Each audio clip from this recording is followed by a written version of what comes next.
Good morning, students. In the previous classes, we have completed our chapter 5th from History and Geography section. Today, we will going to start our civics section, chapter 5, the judicial system. Today, in this chapter, we will discuss about what is the role of judiciary. We can see the role of judiciary is discussion, resolution, judicial review, enforcing the fundamental rights. Okay. Now let's we continue our chapter. What is the role of judiciary? We all know that the judiciary is the one of the three organs of the government. Government के 3 organs है, उसमें से एक judiciary भी है. What is the first and what is the second? Which one is the first? Legislature is the first organ, executive is the second organ and third one is the judiciary. Okay, now let's start. Judiciary is one of the 3 organ of government. It protects the rights and liberties of the people, check the arbitraries of the government, protects and interprets the constitution and maintains the supremacy of the constitution. The work of the judiciary can be broadly divided into the following. उनका क्या क्या work है ये हमने यहाँ देखा कि 3 part में वो डिवाइडेड है. जुडिशरी का वर्क वो किस किस तरह से अपने आप को सोसाइटी में अपना वर्क करती है.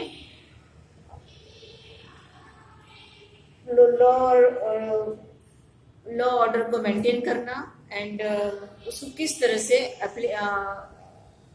इम्प्लीमेंट करना, ये वर्क जुडिशरी का है. ओके, नाउ द फर्स्ट और topic is dispute resolution. Dispute resolution means dispute means विवाद है ना, विवादों को सुलझाना. जो भी विवाद है उनको किस तरह से कैसे सुलझाना है, वो वर्क जुडिशरी का है. Resolving disputes is the primary function of judiciary. विवादों को सुलझाना ये उसका प्राइमरी फंक्शन है. It provides certain process and mechanism for resolving various kinds of disputes between citizens and the government. एक दूसरे के बीच का सिटीजन्स के बीच का भी और गवर्नमेंट और सिटीजन के बीच का भी डिस्प्यूट्स है, उसको भी रिजोल्यूशन किससे मिलता है? जुडिशरी से मिलता है. Between 2 state governments and between 1 or more state governments. 2 state governments के बीच का भी एंड एक से ज़्यादा गवर्नमेंट के बीच का भी डिस्प्यूट्स हैं, विवाद हैं, उसको सुलझाने का काम भी कौन करता है? जुडिशरी करता है. एंड यूनियन और central government too. Okay, now next one is judicial review. Judicial review, what is judicial review? Sometimes क्या होता है कि कुछ जो एक्ट इम्प्लीमेंट होते हैं, जो लॉ इम्प्लीमेंट होते हैं, पब्लिक उसके अगेंस्ट होती है ना. पब्लिक वो लॉ या जो एक्ट इम्प्लीमेंट किया गया है उससे वो एग्री नहीं होती है, तो उसके अगेंस्ट वो कोर्ट में एप्लीकेशन डाल सकती है. फिर उसके अगेंस्ट जाके उसके फेवर में या उसके अगेंस्ट जाके जो सुप्रीम कोर्ट ऑर्डर करती है वो एज ए लॉ वो इम्प्लीमेंट होता है. तो उसको उस प्रोसेस को क्या कहते हैं? जुडिशियल रिव्यू कहते हैं. Okay, clear all of you? I think perhaps the most important power of the Supreme court is the power of the judicial review. Supreme court का एक बहुत ही महत्वपूर्ण पावर ये भी है, जुडिशियल रिव्यू का उनके पास पावर होता है कि कोई भी गवर्नमेंट जो भी एक्ट या लॉ इम्प्लीमेंट करती है उसको भी वो चेंज करने का पावर रखती है. Okay, it means the power of the Supreme Court to examine the constitutionality or otherwise of any law passed by state legislature or the parliament. If such a law is found to be inconsistent with the basic structure of the constitution, the Supreme Court has the power to strike it down or declare it as null and void. Okay, though the term judicial review is nowhere mentioned in the constitution, the power of the court to declare any legislative enactment invalid is expressly provided by the constitution under article 13. Article 13 के according उनके पास ये power है कि वो constitution के against या उसके under में ना आते हुए कोई ऐसे इम्प्लीमेंट किया जाता है तो उसके अगेंस्ट जाके उस पर डिसीजन लेने का, उस पर ऑर्डर देने का आर्टिकल 30 के अकॉर्डिंग उनको उनके पास पावर है. Various other articles of the constitution 131 to 136 have also expressly vested in the Supreme Court and power of reviewing legislative enactments of the union and the states.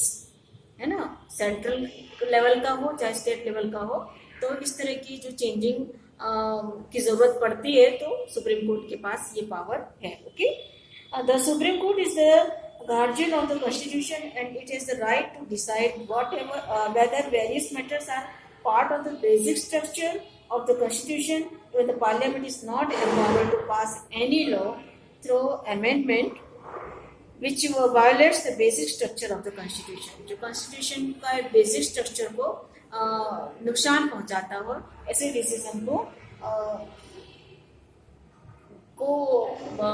ऐसे act को पास करने का power parliament के पास भी नहीं है. उसके अगेंस्ट ऑर्डर सुप्रीम कोर्ट दे सकता है. ओके, तो ये जुडिशरी के पास पावर है. Now third one is enforcing the fundamental rights. Fundamental rights means हमारे मूलभूत जो राइट्स हैं उसकी बातें हो रही हैं. Any citizen of India can directly move the Supreme Court और the High Court if he believes that his or fundamental right has been violated. उनको लगता है कि उसके मूलभूत अधिकारों का शोषण हो रहा है, हनन हो रहा है, तो वो हाई कोर्ट या सुप्रीम कोर्ट जा सकता है. ओके, वहां जाके वो अपने अधिकारों को के लिए वहां पे कंप्लेन कर सकता है. The Supreme Court and High Court can give special orders called writs to restore the rights. उनको रीट कॉल की जाती है और उनके राइट को फिर से उनको पाने का उनको अधिकार है. उस तरह की रीट पास की जाती है. The power to issue writs for the enforcement of the fundamental right is given by the Constitution to the Supreme Court article 32 and the High Courts. Okay, article 32 के थ्रू ये राइट्स हाई कोर्ट और Supreme Court के पास है. The Government of India Act 1935 provided for a federal court in Delhi. This Federal Court of India was established in 1937. It was located in the Chamber of Princes in the Parliament House.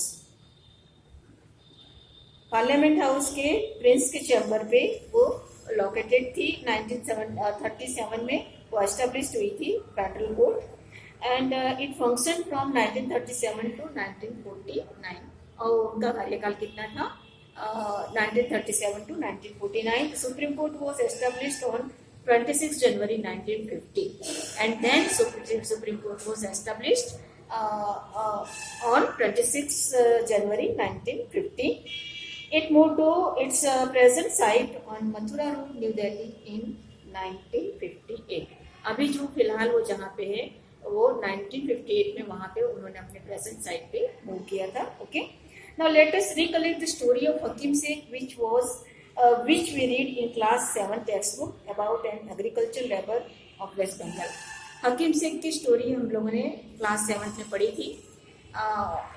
तो waste Bengal के जो एक agriculture labour था उसकी हमने story पढ़ी थी. वो fell from A running train, कि जो एक चलती ट्रेन में से गिर गया था.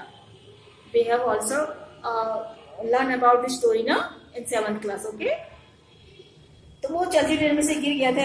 His condition became very grave because many hospitals refused to admit him. तो उसकी जो कंडीशन एक बहुत ही बुरी हालत में वो पहुंच गया था क्योंकि कोई भी हॉस्पिटल्स उसको एडमिट करने के लिए एग्री नहीं थी. He moved the Supreme Court. The court decided that it was a case of violation of the fundamental rights. तो उन्होंने फिर इसके लिए सुप्रीम कोर्ट में मूव किया अपने राइट्स को फिर से पाने के लिए कि हमारे फंडामेंटल राइट्स है कि हमें इस तरह की गवर्नमेंट जो हॉस्पिटल्स बनी है हमें एडमिट किया जाए. तुरंत हमारी जो सिचुएशन है उसको देख के हमें एडमिट किया जाए. मुझे जो नुकसान हुआ वो मेरे फंडामेंटल राइट्स का एक वायलेशन है, वो हनन है, मेरा शोषण है. तो उसके लिए मुझे मुआवजा दी जाए, मुझे उसका कंपनसेशन दिया जाए. ओके, तो was a case of violation of fundamental right to life under Article 21 of the constitution. Constitution के आर्टिकल 21 में फंडामेंटल राइट्स को प्रिजर्व करना, उसको पाना ये उसका फंडामेंटल राइट है। The right to health is implicit in the right of life. The court therefore directed the West Bengal government to pay check and educate compensation for his grievous injury. इनकी जो grievous injury थी उसके लिए court ने order किया waste Bengal government को कि उनको उसका कंपनसेशन पूरा दिया जाए। So students, today's our topic is over. We will continue this chapter in the next class. Thank you.